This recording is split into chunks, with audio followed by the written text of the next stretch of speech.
oh boy, let's go. This is kind of too bright. I need you to chill out.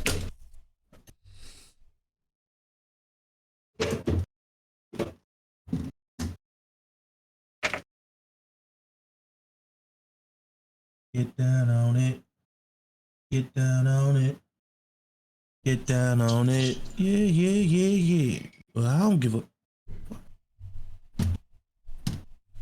Give a what? Singing a song. No, I know, but I was just. Oh. All right. How are we sounding on that brown cow? Singing a song.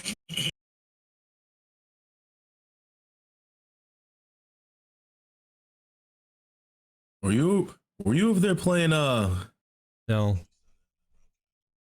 That sounded like that one game, the imposter game. No, it was a commercial. Oh.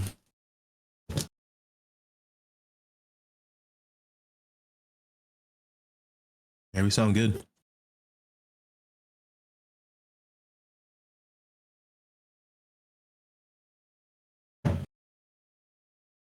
Ran an ad.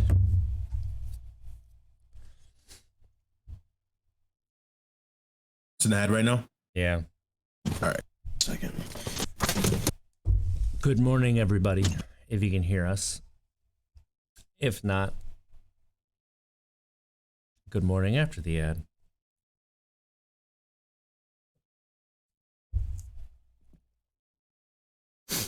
So I never know how ads work on Twitch. My guess is the content just fills in between. Right? It keeps going. But sometimes I'm like, because I'm old, got that TV brain. It's like, does it delay it for that, for you? And then you're just a minute, 30 seconds behind. That doesn't make any sense because they want the chat to be somewhat up to date. So, Who are you talking to? anybody, the people watching afterwards that don't have any ads. What? The people watching afterwards who don't have any ads. Oh. Oh.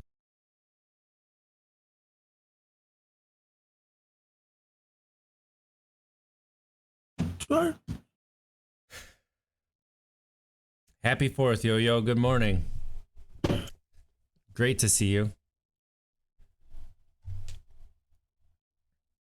I put this shirt on, and Ashley was like, oh, feeling patriotic today? I'm like, no, why? Didn't even realize.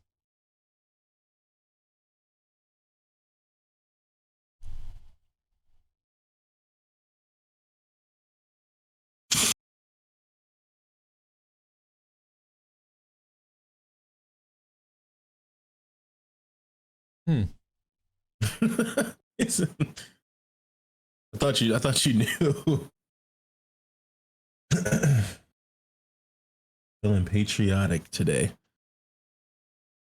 Do you think the Patriots gonna be on? Oh, yes. On some channel, the Patriots going to be on. I'll start recording that. Go back to this. Start recording. Ready to go? Yep, I'm good to go. Let me get this more over here. Indeed. Good morning. Thank you for tapping into some Untapped Keg. I am RJ Zimmerman here with my good friend Monte Ball. How you doing, big guy? I'm good. I'm happy. I am happy. I'm very, very happy, obviously, from last night's performance of the Bucks, but this is not a sports podcast, but we obviously gotta just chime in a little bit on that. Gotta. We have to. Big game. Have to. How you doing? Excited. Very excited. I spend so much time keeping myself from getting too excited that I still don't believe it. You know what I mean? Like, Right. I'm just expecting that other shoe to drop, and it didn't. And They did it. They the freaking Bucks did are it. going to the finals. The first time a championship will be played in the state of Wisconsin since 1982. It's a long time.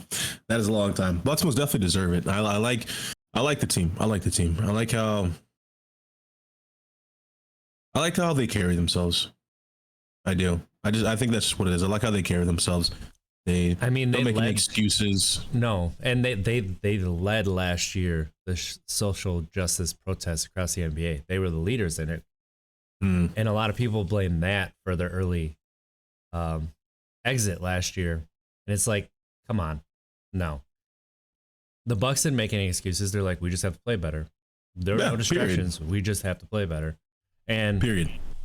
they went out, they made themselves better in the offseason and proved they deserve to be there. So that's all you can do. Indeed. I'm excited. I really am excited. I've become a Bucks fan. So I like it. I think they deserve it. But again, that excitement goes away and it doesn't stick around for too long because, you don't really get excited until they actually win it all. The Suns are a really good team. Suns are a very good team, and they're playing some very good basketball right now. I've been thinking about it. It's like, did they break the curse that we just named? Is that part of the reason they were able to break it? No. You didn't break the curse because of Bambino until you won the World Series. You didn't break the curse of the GOAT until you won the World Series. The curse is still in place until a Wisconsin team wins the championship. So Exactly. Because I mean, the Packers make it to the NFC Championship. The Badgers make it to the Rose Bowl, which is, obviously it's a prestigious bowl. It's a championship bowl, of course. Well, all bowls are, but you know what I mean. It's a prestigious one. So they just got to win it. yep. They just got to win it. And like I said, the Suns are playing some really good basketball. Really good basketball. So depending on, again, the severity of Giannis' injury. He was going to play in a game 7. Right. Had they got into a game 7, he was going to play. Now, here's the question. I know this isn't sports. We're just gonna start with it for a second because it's very relevant right now. Do you play him in game 1? I say no. Nope. I don't. No. Nope. No. No reason. No reason. There's really no reason because it's already set. The first 2, right, is in Phoenix. Yeah. And the third is here in Milwaukee. So it's already set. The first 3 games are set. 3rd and 4th, right. So no reason to play him the first game. There's actually no reason. Yeah. You can rest. jump out. Give him more rest. You can jump out in front. Too. Yep. You can jump out in front anyway. So if you win game 1, you let him rest game 2 and you start him game 3. And the way that they're playing right now, they're playing some inspired basketball. So you have to just ride it. And he is your team's best player. You look at the stats, like a lot of people were bagging on him last night saying that the team runs a better offense without Giannis on the floor. It's like, come on. No. Right. That's the team getting comfortable without Giannis on the floor. With Giannis on the floor that Giannis can do something. That's not them like Giannis creating chaos within the offense. Like the offense still needs to operate and people just realize that they have to do the little things that they don't have to do because Giannis will pick up for it. So that's a big thing. Yeah, what I was gonna say was them jumping out 1-0 on them is not gonna do it. That's obviously a good thing to have, but this is the Suns. They're not gonna be shaken up by that at all. Even if they played Giannis and jumped 1-0, that's nothing. So yeah, I wouldn't play him at all. There's no reason. Save him as much as you can. You would have to play him game 2, of course, because you wouldn't want a team if they lose game 1 without Giannis, then you'd have to play him game 2 because you don't want to be 2 behind. Of course. And that's the thing. If you do fall 2 behind, you don't want his first game to be down 2-0, him be rusty, and then you're down 3-0. So that's why I think if they lose game 1, they have to play him because at least he can shake the rust off game 2, and then game 3 go out and do something nice. But well, we were right. We were right on our sports podcast when we mentioned there's no reason to play him game 6 because although you need to win it, you but you don't need to win it because you have a game 7. Well, we were correct. They didn't play him, so hopefully they listen again to our podcast and take our advice. But again, this is go ahead. Well, I was gonna say, just look at Trae Young coming back, 3 games missed, and how rusty he was. He did not play well at all, and it's not the same injury, but there's a little bit of similarities there where Young wasn't as explosive as he was the first 4 games. Yeah, you could see he played that. bad. He played bad the game he got injured. Yeah, He had. I mean, I was there at the game, and I was really just watching him because he's an exciting player. And I was like, man, he's turning that ball over. He turned it over like 3 times in a row. I was like, that's heavy. But again, anyways, this is not our sports podcast. This is our mental health podcast. Although obviously your favorite team winning, can provide some sort of aid to your mental health. Not all the time, but it's always a good thing. it does help. No matter what, it helps. It's gonna affect it one way or the other. It's just a matter of how far does it affect it, right? Right. And it's exciting. It's really exciting. It's exciting that the Brewers have won 11 in a row, a franchise record, and it's really exciting. The Brewers are that crushing the Bucks it, man. are in the finals. The Brewers are crushing 30 and 10 in their last 40 games. I did not They're realize crushing that. it. They just won 11-2, right? I mean, they're crushing it. Their bats woke up. It's exactly what I talked about in the Cardinals. in the No, sportscast, Cardinals lost to the Rockies. Walk off. I mean, yeah. Brewers are at this current moment. They're running away with this. Although we're in midway, but those bats are hitting. God dang it. And it's not Yelich yet. Like Those bats Yelich are is hitting. still not, like he's still not there. So if Yelich can relax because the rest of the team has this, and all of a sudden Yelich starts to go off a little bit, Oh, it's over. bro. I like this team a lot. Like the Brewers and the Bucks built their team similarly. They got the one superstar, and then they have pieces that fit all the way around it. And then with the Brewers pitching being what it is, being homegrown, that's what the Bucks had with Middleton and Giannis. That's Middleton the and Belichick mindset in a way. They drafted and they got them better. And now you have the Brewers who drafted and got better with this pitching staff that they have. And it's like, man, it's fun. It's fun to be a Wisconsin sports fan right now. It has been for a few years. You had an MVP in every single major sport, and now a team is in the finals. Another team is playing very well. The other team, in the Packers, had the best record in the NFL last year going into the playoffs, or second best record, but best in the NFC. Had home field advantage. Sky's the limit. See if they can. We'll see if Wisconsin can start treating people, with a sense of equity, and maybe this curse can be lifted. I will say this to end this sports talk. At the current moment, it's looking like that's a possibility, and that's the fact. That's a fact. Just prior to this, better. You that's wouldn't you wouldn't be able to say that statement. But at the current moment, yeah, because again, the Packers are going to come back with Rodgers. No one knows what's really going to happen, but I'm putting my money on it that he's going to come back. That's a darn good Packers team.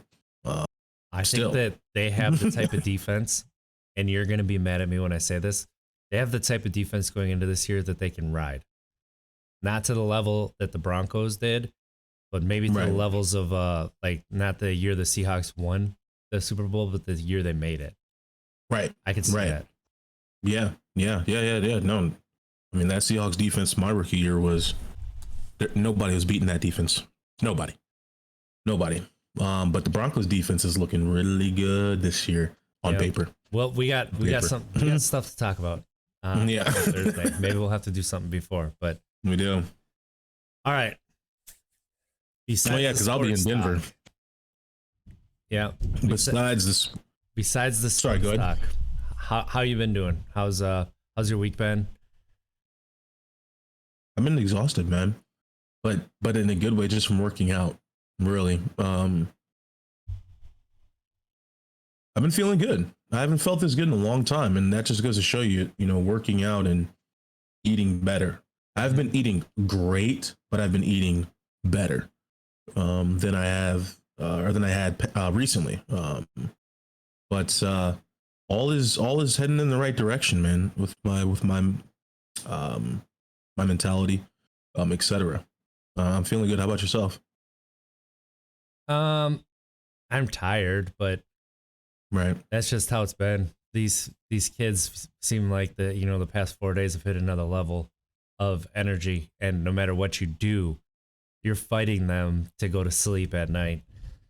Both my partner and I, we just, when it comes to bedtime, we both are like, oh, bedtime. Like, we're like the kids, like, we don't want to do this, but you gotta, and it's just drained everything from me. It feels like I haven't played video games in like over a week, like, and I've had opportunities to, but I've just been like, I'm just exhausted to the point where I don't even want to go downstairs and turn it on. So I hear you. There a topic I wanted to bring up today. It's a really good topic because you haven't really called yourself or identified as an alcoholic prior to the start of Untapped Keg. Yep. And I think this topic that I want to bring up, kind of centers around that in a way. So here we go. It's in my book, of course, Bang Bang, in my little book that I'd be reading and all that jazz. So it's called Recovery Identity. That's what I kind of wanted to touch on today. Recovery identity. So we have three different types of identity when it comes to recovery. You have neutral, you have recovery positive, and you have recovery negative. Now here, let me go ahead and read these off for folks. Now, neutral means persons who have resolved severe alcohol, other drug, and or gambling problems, but do not identify themselves as alcoholics, addicts, or persons in recovery. Recovery positive, persons for whom the status of recovery from an addiction has become an important part of their personal identities. Third one and final one, recovery negative, persons whose addiction recovery status is self-acknowledged, but is not shared with others due to a personal shame derived from this status. So my question to you, RJ, and I'll answer second. So which one do you think that you were prior to the start of Untapped Keg? Neutral. Neutral.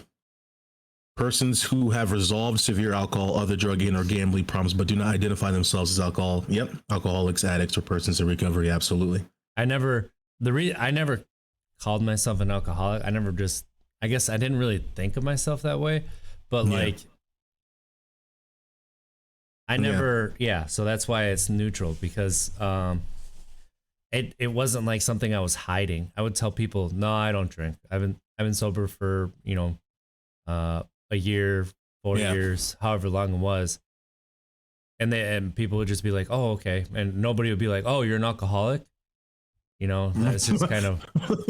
That'd be super invasive. Right. If they did. And I probably would have like shrugged my shoulders and been like, yeah, I guess I kind of am. So true. Yeah, I hear you. I would have to say, I was very outspoken about mine early on, but I don't think I really grasped it entirely. Because I think since the start of this podcast, I think we've had the opportunity to really dive deep into our psyches, to understand triggers, understand why we drink, understand why we can't drink anymore, etc. So I think I have a better understanding why I would consume, as opposed to just saying, "Oh, I'm a recovering alcoholic." I think there's one thing of just saying it and one thing of understand it better now. Yeah. So I would have to identify with the same one, neutral. Persons who have resolved severe alcohol, other drug, and or gambling problems, but do not identify themselves as alcoholic. Although I did verbally, I really didn't understand it. You know what I'm saying? I would say, I'm a recovering alcoholic, but I think it was just a talking piece for me early on, although I still followed it, but I still just didn't understand. I didn't really dive deep and understand what But that really means. that's a lot of people, right? Like we label Right. ourselves, but we don't take the time to think about what we actually are labeling ourselves, right? Yeah. I think that can go towards a lot of things in life. Like one thing that is a huge piece of culture in America that is, I think it's starting to turn a little bit, which is a good thing, but a lot of our self-identity is wrapped up in what we do for a living. It's wrapped up in our jobs. It's wrapped up in labels that we place on ourselves and not necessarily what we are, like who we are. That's something that I personally have struggled with. Before I became a lineman, I didn't know what I wanted to do with my life. I wanted certain job titles that would be kind of like, I wouldn't say status because not all of them were like, high paying. Like I wanted to be a psychologist, but I wanted to be something that I could be proud of to say that I did. And especially when I was a utility locator, which is it's a really important job and it's looked down on in a lot of professions, and it's not paid well by more than a few companies. And like, if your utility locates are off, you could lose internet, TV. Like those are the small results of it. Or like, if it's a gas line, you could have explosions and deaths, or like electric lines, you could have deaths. Same thing, fires started, machines burned up. Like, I've seen it. I've seen the results of hitting electric lines because A, you just didn't care about it, or B, the marks are off. It's a very important job, but I didn't feel like it was. So I was putting these labels onto myself, not realizing that I was trying to fill this hole inside of me with these outside forces. And that's just, you can't do that because it has to start from the inside. You have to be proud of yourself first, and then you can be proud of what you do. But there's always something to be proud of in what you do.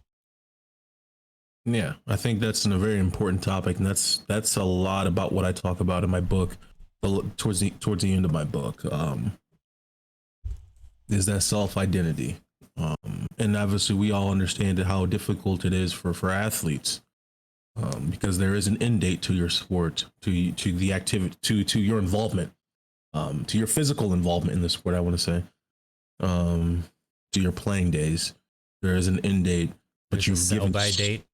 You've given so much of your time and energy and spirit, soul, etc. to it, not really realizing or understanding that it's going to end. So once you're done, many athletes struggle with finding out what they want to do with their lives, finding out who they are, because for that entire time while you were playing, we're talking 20 years for some, 20 years for me, it was, you are always identified as, Monday Ball, the football player, or John James, the track star, or Sarah Doe, the Olympic swimmer.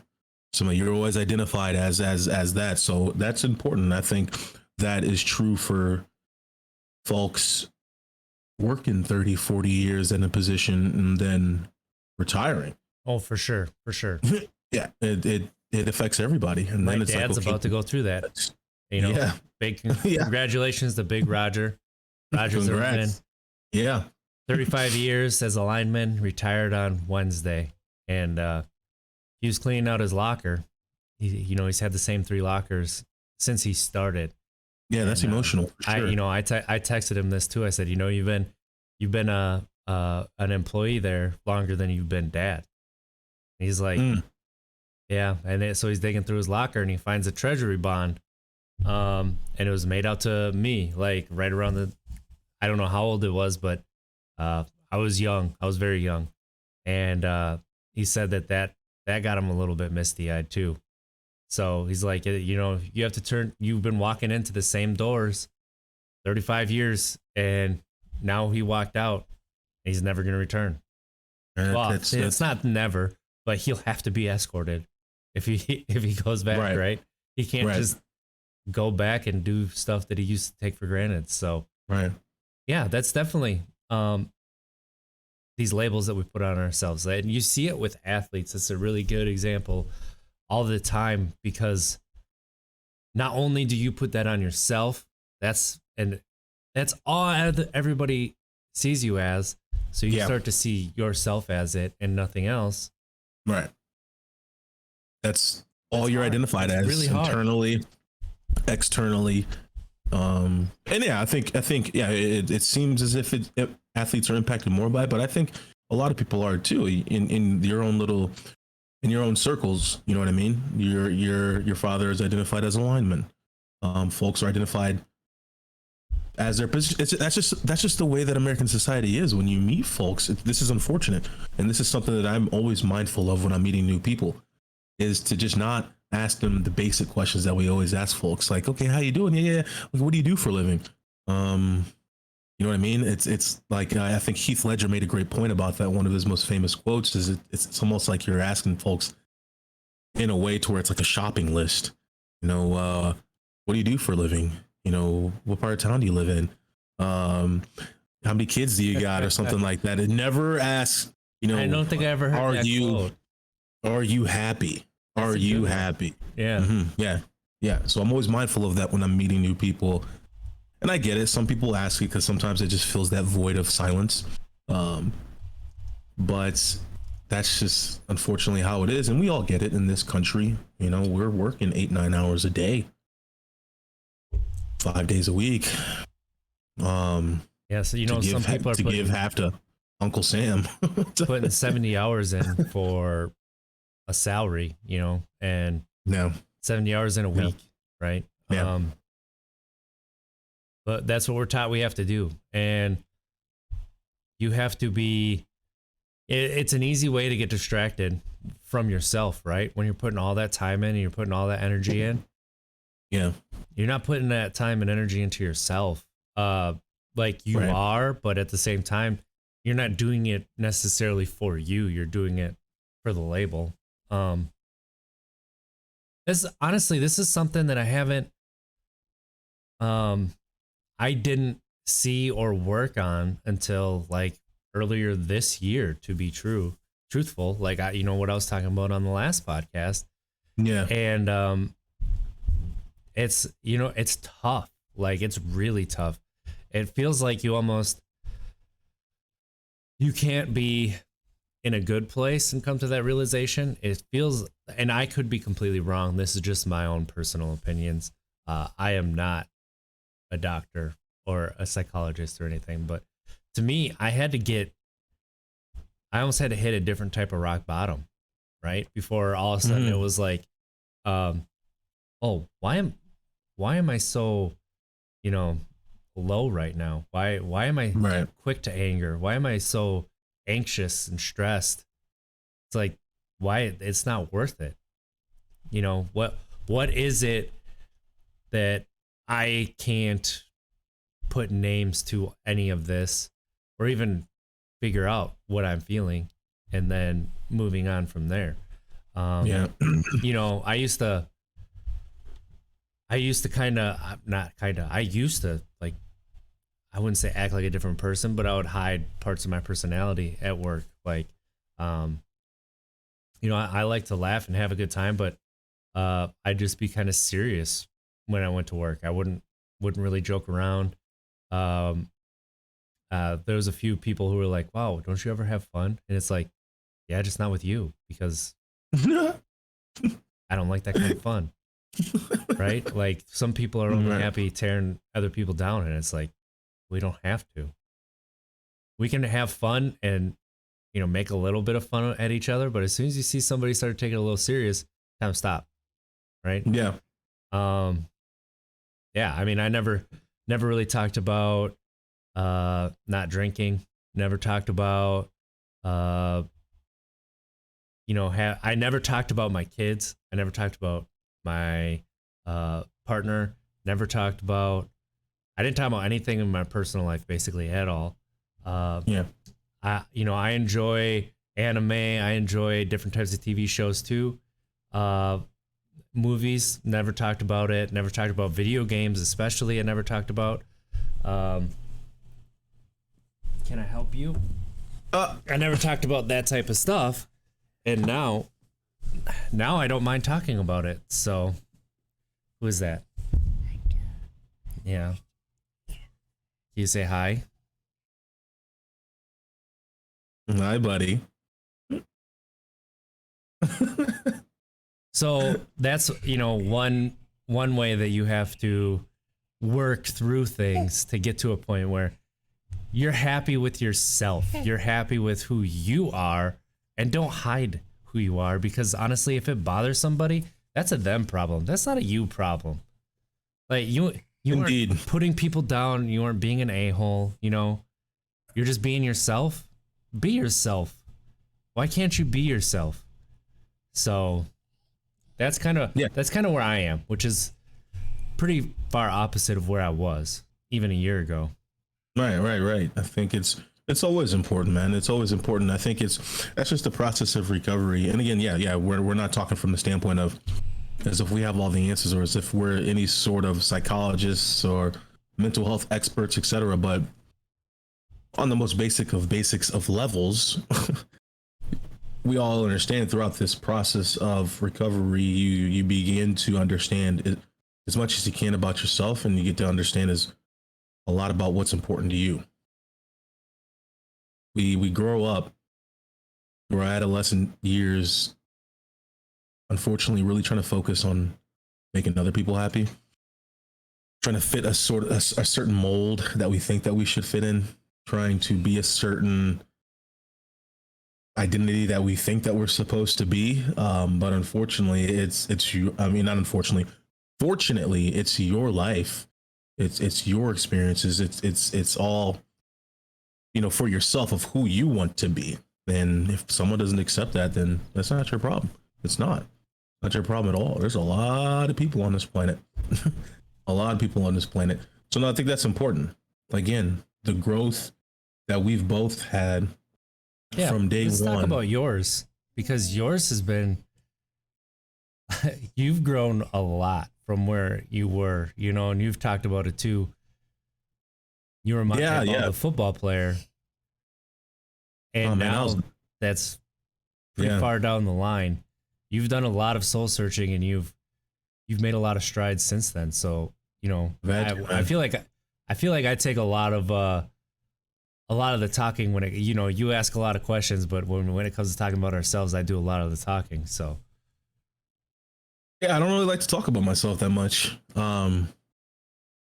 I've lived a very, very fortunate life, and I'm only 30 years old. But yeah, a lot of that was because of the game of football and what the game of football has given me. But as you know, I'm a little indifferent with the game of football. I like the sport. I enjoy watching people accomplish their dreams. I enjoy that because I remember how that feels. But again, I'm indifferent about the NFL.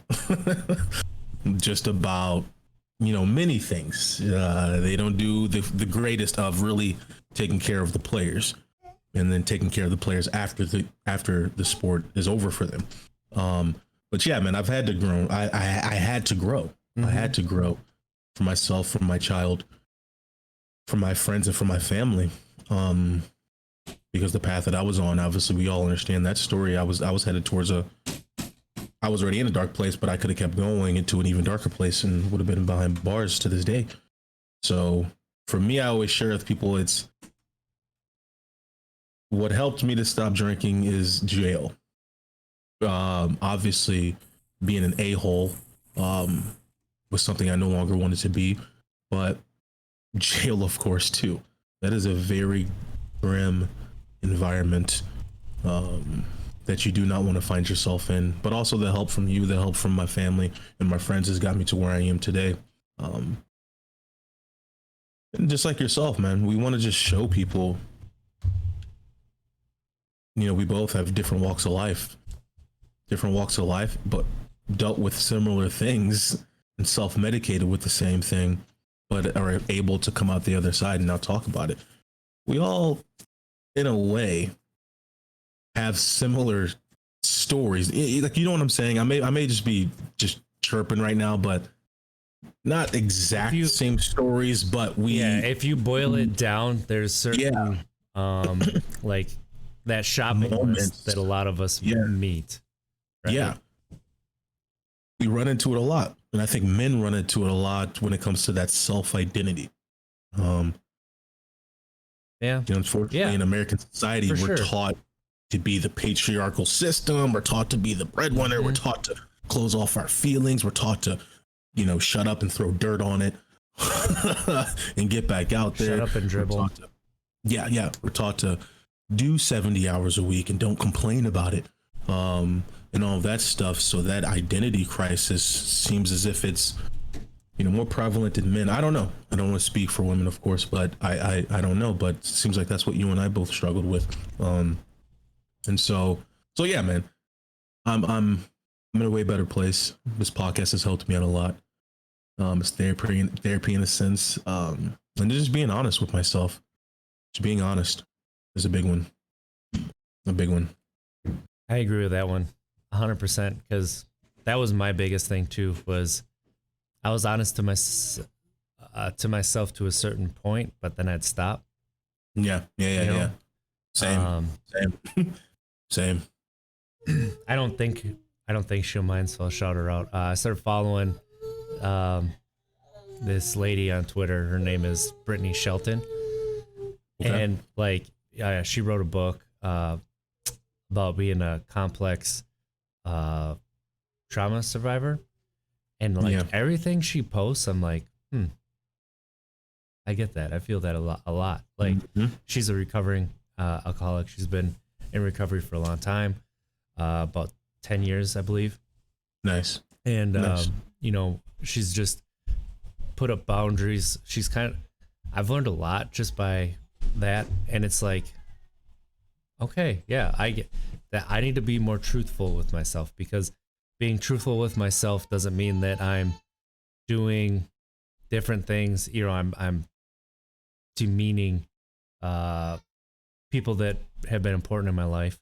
There's just certain things that have made me the way that I am,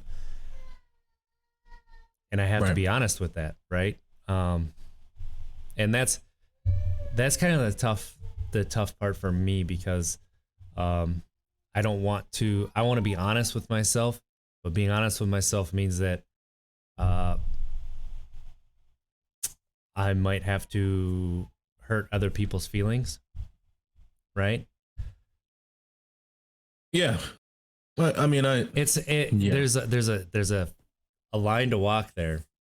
And I wouldn't say it's that fine, but I do have to be honest with myself that I had some trauma in my younger years that has made me kind of close off a little bit with my emotions. It makes me quick to put my walls up from trusting other people completely. It makes me put these walls up that I can't let people experience the full me. A, because I don't like myself all the time, right? And B, because I don't want you to hurt me. I hear you. Yeah, I said we all deal with we all deal with certain things differently. That's for sure. For that that's for sure. So I'm glad that we touched on that. I'm glad we touched on that. So that was, of course, the recovery identity. Neutral. So for sure. Okay, we went from neutral, I would say, to now we're positive. Recovery Would you positive. agree with that? So persons for whom the status of recovery from an addiction has become an important part of their personal identities. Absolutely. From neutral to recovery positive. Yeah, that's an important part of our identity. It really is. When did that shift for you? Because you were talking at first how it was just like a status. And then it shifted. It'd have to be this podcast, man. Because prior to the podcast, I would only talk about it if I was interviewed. And that's about it. It was kind of like keywords that you would hit. Yeah. Almost. Yeah. But now talking about it at the very least, at least twice a week for about 2.5 hours. you know, it's come to fruition. Just talking about it every single time. Now it's like tangible in a sense. It's my everyday identity. Because we post about it, we tweet about it, post on Facebook about it, YouTube now. So it on paper now, or I guess online now, it's my identity. And so now my every single day life, it is part of who I am, which is a good thing. For one, it makes me accountable. And for two, I think it's just important for, again, what we talk about all the time with this podcast is it's allowing for other folks to feel comfortable sharing their stories, talking about it, coming out about it, and reaching out for help. Again, you don't have to do it the exact way that we do it or that we have done it, but we just at least want to show you, at least for my story, I just try to make it as relatable as possible for folks, because some people do say, how can I relate to somebody who's played in the Super Bowl, who's played with Peyton Manning, who's dealt with alcoholisms, right? To a Bucks courtside game with Ciara and Russell Wilson. Name dropper. That was fun. But again, I always tell people you got to have fun with opportunities, for sure. Unfortunately, it most definitely does not discriminate. So yeah, it's just that, as Ginny just stated in the chat, it's that manifestation. You know, you just keep talking about it. You give it life. You allow for it to breathe. You feed it. And I'm glad that I'm feeding that instead of my ego. You know, starve the ego, feed the soul. That's just what it's been since we started this podcast. And, you know, talking about how it doesn't discriminate, you know. Most definitely doesn't. White man, right. Middle class, like grew up right. Not wanting for much, because I didn't want like these huge things as a kid. I don't even really want these huge things as an adult. Still middle class. Still, yeah. You know, I had two loving parents. My parents are not divorced. My parents did not beat me. Right. But got me. You know, there were things that happened when I was younger, and you know, with my environment that made me who I am. It made me, you know, like I talked about, quick to go inward, quick. Honestly, I used to be quick to anger. Sometimes I still am. I had a really, really bad temper. It was honestly, my temper was kind of a legendary in high school. Like, you know, people would just wait for it to go off and then they just watch, because I would get very, very mad. And one of my best friends the same way. You know, people would wait for him to get really mad, but they just let us blow off the steam or whatever and go back to what we were doing. So, you know, we never physically hurt anybody, but we'd break things. Right. So, I don't even know exactly what it was that helped me get that temper under control. Something did, but it wasn't alcohol. Sometimes but what alcohol did, and that's probably more what it was. But what alcohol did was it just removed that cap, the feelings. Like, I just didn't have to. Honestly, for me, it was the thinking about that stuff. Like, I didn't think about anything except for that very moment, because it just turned that part of my brain off.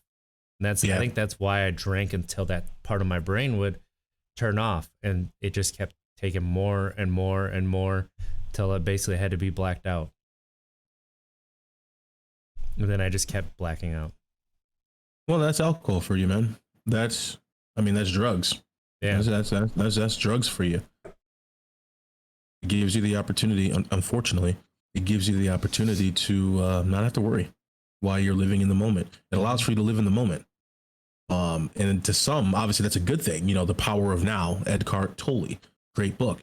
Living in the now. That is a great thing. That is a great opportunity. That is a wonderful thing when you're able to live in the now. When you talk about mindfulness, when you talk about meditation, but obviously drugs can possibly do that too, where it's like, okay, I'm no longer worried about the future. So there goes the anxiety. I'm no longer dwelling on the past. So there goes those depression type thoughts. I'm just here enjoying the moment. So that's what people yearn for. That's what people who are addicted to substances yearn for, is that blissfulness moment of escaping those anxieties. Slippery slope, though, as we all understand. The more and more you yearn for it, the more and more you use, the more and more that time from that time of being, then when you're sober for those 8 to 9 hours, when you know you're going to use on the 10th hour, it keeps getting shorter and shorter and shorter. Now you're only sober for 6 hours. Now you're only sober for 4 hours because you want that hit again. You want it again. You want it again. Then it's only 2 hours of your sober time. Now you're waking up at 8, 9 a.m. and using before you go to work. So it's a slippery slope. It is. And that's why drugs are dangerous. That's why drugs are confusing. Yeah. Because especially at the young age, is why are they telling me not to use something that makes me feel good, but I see them using it? It's and that's obviously when you talk about alcohol, of course. But yeah, it's a monstrous beast. It really is. It really is. It sometimes still I look back and I'm like, well, did I like myself better when I was drinking? Because sometimes I feel like I did. Or did I just invincibility? Did I like that am I just liking the idea of it? Right? I've talked about that before too. Because a lot of times we confuse the substance or the thing, with the idea of that thing. So true. You talk about an ex relationship when you're missing that person. Are you really missing that person, or are you missing the idea that you have around that person? Yep. Is your idea actually reality, or was it just the idea? You could say the same thing about like places, events, stuff like that. So like, right. I think they call that rosy retrospection.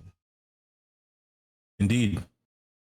So, but indeed, I was neutral for like 6.5 years, into my 7th year probably, until we started talking about it. And now, like Becca, unashamed alcoholic, trying to remove the stigma of alcoholism, right? Yeah. And that's the same thing with, honestly, any substance dependency, where we want to remove the stigma behind it, because without removing the stigma behind it, we can't move forward. And it can happen to anybody, literally anybody. Well, yeah, it's like Pride Month, which was last month. For some reason, of course, which we all know the answer, there were more hateful tweets and reposts about about Pride Month, as opposed to being in favor of Pride Month. Just in that month, not this month, not the month before, but of course, in the Pride Month, you saw more people. There was an influx of hate around it, as opposed to any other month of the year. So that's just a stigma. That's just a stigma. So we just got to keep attacking that wall of stigma. And it's the same for when it comes with addiction. It's the same. I mean, here's a great one. I mean, nah, I'm not gonna touch on that one. I'll leave that one alone. I was gonna talk about people were tweeting about Sha'Carri and Brett Favre, saying, well, Brett Favre, when his father passed away, he ran out and threw for 300s. But then people were like, well, he was on opioids. But so again, there's just this stigma out there, and folks that's just the problem. Again, like we talk about with social media, the great thing about social media is everybody has a voice. The bad thing about social media is everybody has a voice. So that's just what it is. That's just what it is. They can be used for great, but as we understand, it's more times than not used for the opposite. So no, I just went on a tangent right there. No, I appreciate that. So knee brace, what's going on, man? I was gonna say, look like you were switching gears. Yes, that's what I was gonna say. So you were about to move on when I made us go back. What what else do you know, what else were you going to touch on after this topic? Because I thought you had something else.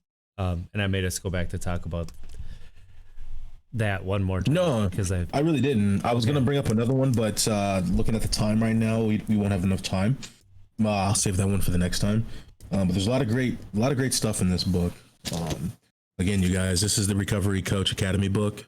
CCAR, really some great information in here. Even teaches you how to connect with folks who you know are suffering in silence. Gives you great, advice on how to talk with them, how to bring up certain topics without making them feel as if you were backing them into a corner. Because what can happen, of course, is if you back someone up if they feel as if they're being backed up into a corner, someone who's suffering in silence from substance abuse, they may just, obviously the extreme is they may just disappear for weeks. Mm-hmm. But what usually happens is, they'll just stop contacting you. They'll stop texting you. They'll stop calling you. Kind of sort of like the cat's out the bag. But again, that's that stigma. That's that shame that comes with it, which is unfortunate. But that's something that we're trying to work on, tearing down. I've noticed on Twitter, we've followed that hashtag recovery posse. And basically it's a lot of people on Twitter who are in recovery, just like being there for others and talking about their struggles. And hey, I could use some.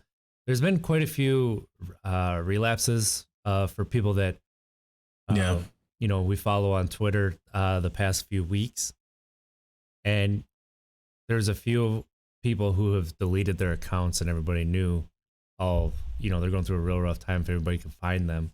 I want to touch on that once you're finished. I want to touch on that. But I was gonna say, like, there's a lot of people talking about it and they feel terrible, but then at the same time, they've restarted, right?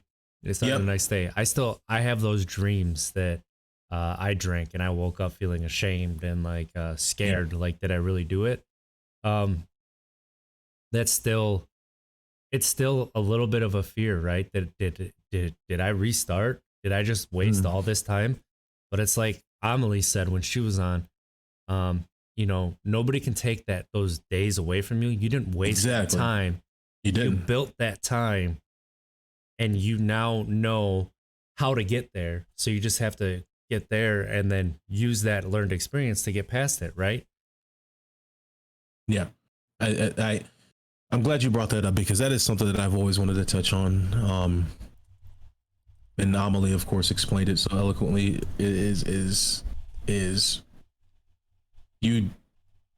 I think there is a problem with counting the days. Although there's two sides of that. I think there's a plus of counting the days, but I think once you have that relapse, once you have that setback, it's such a huge letdown. There's a pressure. Yeah, because it's like you're naturally gonna feel as if you just wasted those 365 days, those 450 days, those whatever. Naturally, you're gonna feel that way. Obviously, Amelie explained it to where you didn't waste those days because you still did it. So you still should be proud of yourself. But again, I hope we get to a point in the recovery community where we kind of step back and stop putting so much attention on, how many days have you been sober? Because that's almost in my head. It seems as if that's this gatekeeping in a sense, this label. Oh, you're a baby in recovery. You know what I'm saying? Oh, you're a baby. I think some people definitely use it that way, right? Right.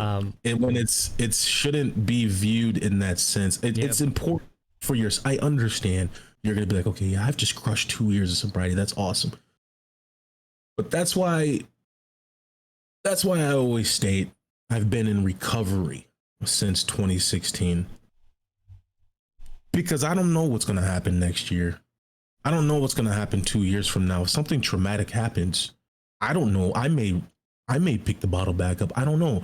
I'm working, obviously putting up my defenses, working on my mentality right now, my mindset, to where if that is to happen, I will be in a strong place in my recovery to not lean on the bottle. But again, this is a journey that you're going to be on until the day you're in the ground. And if you agree that that you are human, that humans make mistakes, then you have to understand that we're talking about an addiction here. An addiction. You are chemically attached to something. Your brain is. So that's very hard to fight every single day. Again, now when I say this, I don't want to make any excuses. Obviously, if you're someone who has relapse, understand that, don't make an excuse, of course. Obviously, hop back on the train or what have you and do what you need to do to stay on your recovery journey. But just understand that here's the thing. If I relapse twice before age 90, I'll say that's a darn good recovery journey. Yeah. that's 60 more years. That's for me.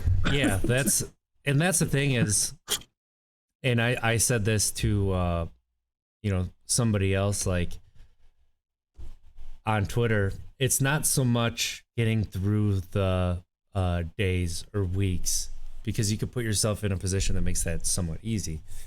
Right. It's getting through those moments, celebrate those moments. So, you don't have to have just, turned your life around and now you are a millionaire, or like you just won a huge game or something. Celebrate the time that you went out with your friends at dinner and you didn't drink, and they were normal around you. If they're drinkers, they drank a beer, and you just sat there and you had fun and you were able to let yourself go, but you didn't have that drink. Yeah. Or you go out with your friend that you used to get high with all the time, and you were both able to have as much fun as you used to have, but neither of you used. Or maybe, they went to go use and you're like, nah, I'm good. And you go home. Like, that's more important. Those moments, those little moments, those things that you used to do, taking that one step at a time. It doesn't, you just putting that. Yeah. Then closing yourself off in your room and just to cross the days off. Granted, I did that at the beginning stages. I think a lot of us have done that. Right, because I thought that's what we're supposed to do. But then I'm just like, I'm not going to be counting my days when I'm 10 years in, when I'm 20 years in. So why am I doing it now? And just like I stated earlier, if for the next 60 years, if I relapse 2 times, 3 times, I'm going to congratulate myself in the grave, because that's a long time. That's a long time to be fighting this battle. Granted, I'm hoping that there's 0. I'm hoping that there's only 1 or 2, but who knows? I just think it's way more important, just like what you stated, those moments, those times where for a fact you would have used, but you just didn't. To me, that's more important than counting the day. I think count that moment. I've talked about this before, but the most important step in my early sobriety was going to a Brewers game with my friends, and I didn't have a single drink. Yeah. And one of my friends got pretty sloshed how he usually would. One of my friends drank how he usually did, which was fairly responsible. And then I didn't have anything, and neither of them pushed me to try to have a drink. And we still had fun. Like, I had a really good time. And that was absolutely massive. And that was like 6 months into my sobriety, I think. It might have been more. And it's like, oh, okay, I can do this. 6 months is nothing to sneeze at. Like, that's not a blink of an eye. It feels like it now, and especially then, I was able to throw myself into work and, honestly, video games and other stuff, to get my mind off of it. But like, that was, and then a month in, I went on vacation, to the Bahamas, and I didn't have a drink either. I had a lot of Starbucks coffee. That'd be tough. But that'd be tough. Yeah, that's the Bahamas. Oof. Yeah, there's a lot of drinks being served around me. Those kind of countries, man, there's drinks for you waiting for you right as soon as you get off the plane. And rum was my drink too. So going there with people carrying rum in the airport, like as soon as you get off the plane, that was, So I mean, that's kudos to you, man. And I think let me say this again. So for folks who are listening, It's not as if we're making, don't make any excuses. Um, so don't misinterpret what we're stating here as, oh yeah, I relapsed yesterday, but it's okay, but it's fine. Oh, I relapsed again this week. Oh, it's okay, it's fine. Obviously, be a little hard on yourself, but just understand that this is something that you're going to be fighting until your last breath, and we make mistakes. So, and then we're not talking. Yeah, exactly. We're not talking about fumbling the football or having an error on the baseball field or something like those kind of mistakes. We're talking you're literally fighting against your own brain. You're trying to make your brain feel that same attachment, that same rush towards something healthier, a healthier option. It's difficult to do. You don't just do that in your in culture. We're fighting against the culture too. Like yeah. There's a lot of triggers for alcohol around us. Yeah. A lot of people have been calling that out, especially with like the Euros, the soccer games. So, one of their basically any big sporting event is sponsored by an alcohol, right? Absolutely. Some major alcohol brand is sponsoring that. So you're going to have those triggers anytime that you see a sporting event. But then the Euros afterwards, they would have the bottles of whatever the sponsors were. Well, Heineken is a sponsor, so they have a bottle of beer.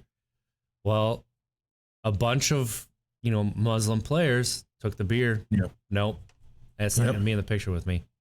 Yeah, and a lot of people were calling that out. Like, we need to stop it. You have kids that are watching this, and we are glamorizing alcohol. Right? It's almost like Joe Camel type things with smoking. Yep. We have to be more careful than what we are. It's that's why I always, when I talk about it now, which again, I'm still learning. It's different than how I would talk about it day one into my recovery journey, but now it's more so of a mindset. It's more so of, what are you thinking about now whenever you're by yourself, whenever you're just looking out in your backyard. Are you thinking about that drug, or are you thinking about something else? If I'm thinking about that drug, that being alcohol, then I'm like, okay, I need to stop thinking about that. I need to work on that. What am I thinking about when we went to Six Flags the other day? What was I thinking about? Was I thinking about the smell of beer, or was I thinking about how fun this would be if I was intoxicated? No, it's not what I was thinking about. Because it's actually having fun. Right. I was thinking about the moment with family and friends. So it's more so for me, it's the third row, fourth seat. Oh, that kid had it rough. That kid had a rough time, it seemed like. But yeah, it's more so of your mindset, in my opinion. Of course, I don't have all the answers, but what are you thinking about in those situations that like your friends are getting drunk right now? I know my friends are getting drunk right now. Yeah, 4th of July is huge, right? Like, this is a huge trigger. Especially this weekend. I used to go buy 330 packs and then decent 6-pack bottles, IPA, whatever, Scotch ale. And I'd go over to my buddies who had a grill. We'd go to the store, buy a bunch of meat. I'd be sitting there grilling, having a beer. I'd be 8 deep by for sure 1 o'clock. Oh, just for grilling sure. Everything to perfection. Just perfection. I'm in Vegas right now. Best grilled meats that you've ever had. And it's just, you just sat there and drank all day, and it was a good time. Some of my best times. And I didn't get like blacked out drunk those days either. I just didn't. Oh yeah, I'm in Vegas right now. Hammered. Yeah. Hammered. But I don't miss it. We don't miss it. And I think that to me, I can still no longer perfection. I don't have to be 8 beers deep. I don't know about that right now. But no, but that's an important topic right there, where it's, we know our friends are doing that, but we no longer miss it. I no longer miss getting drunk or that FOMO. I no longer miss it because I can go do it if I wanted to. Alcohol is legal, but I don't want to. So it's that to me is more important than, well, I've been sober for 400 and some days or 700 and some days. I no longer miss it. I think this is where you and I differ because you didn't like the taste of alcohol. No. I loved it. Yeah, So that's a good point. I still miss a good beer. I still miss honestly, sometimes I miss a Captain and Coke, a rum and Coke. Yeah, I mean, never a fan of the taste. a good old fashioned sour, like, you know. And I'm sorry, I should have put trigger warnings out there. Like, I do still miss that a lot. But I just know that I you know, we've talked about it before with multiple different guests. Play the tape till the end. You have one that's gonna turn to 10 real quick with me. Even though I haven't had any alcohol in 7.5 years, I'm still going to be at 10 before a snap of the fingers.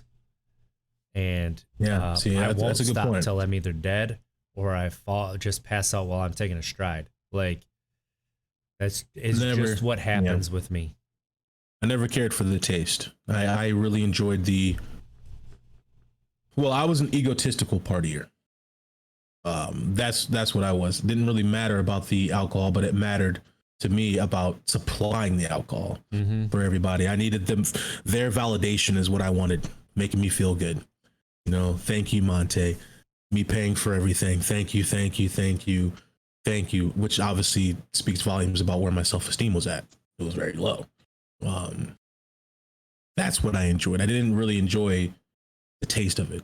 So obviously now being in a better place now with my self-esteem, I don't give two craps about about yearning for strangers' validation, yearning for leeches, people who just latch onto you just because of what you can provide them as opposed to because of who you are.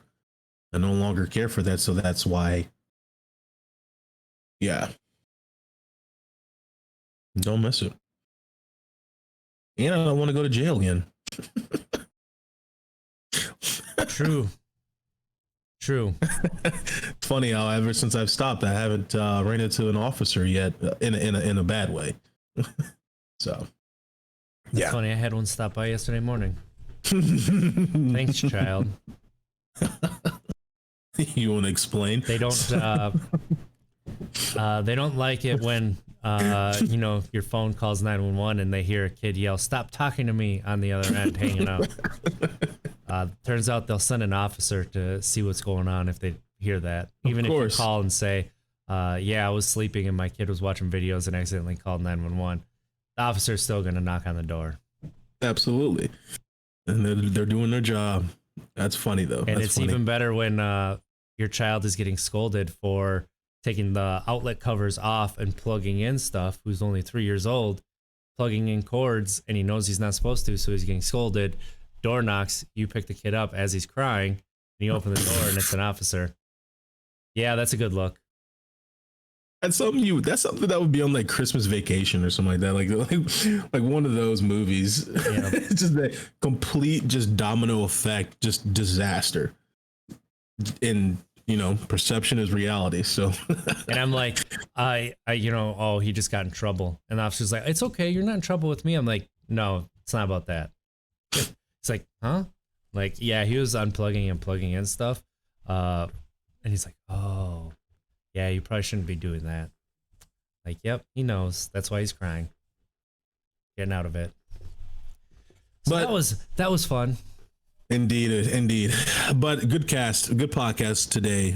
We appreciate everybody who tuned in the chat. Great feedback. Thank you to our audio listeners.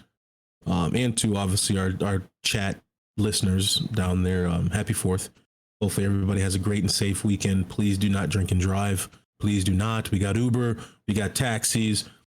Hopefully you guys got, everyone has a DD. Be safe, be smart, because a lot of people are taking off tomorrow. So I encourage folks to, if you're going to be on the road, get what you're getting and get back to your house or get back to a safe location. This is a very dangerous time to be on the roads because of drunk drivers, unfortunately. So just be more aware of your surroundings when you're on the road and take care of yourselves. It's the beginning of the month. Just so everybody knows, there's going to be some changes in the schedules coming up. Indeed. So the week of the the 18th, we're going to be on vacation. So that'll be an uploaded video. We hope to record it beforehand with an excellent guest, and then we'll be able to upload it. The sportscast that week will probably be canceled. We might try to figure out a way to do something if the Bucks win the championship that week. Go Bucks. Yeah, that's We'll the thing is if all of a sudden things are starting to get heated up. If the series is close, we're gonna record something because all we need to take is we'll figure it out. We'll figure it out. We'll be in a different country, so it'll be interesting, but we'll try to do something if that happens. So that would be the week of the 19th through the 23rd.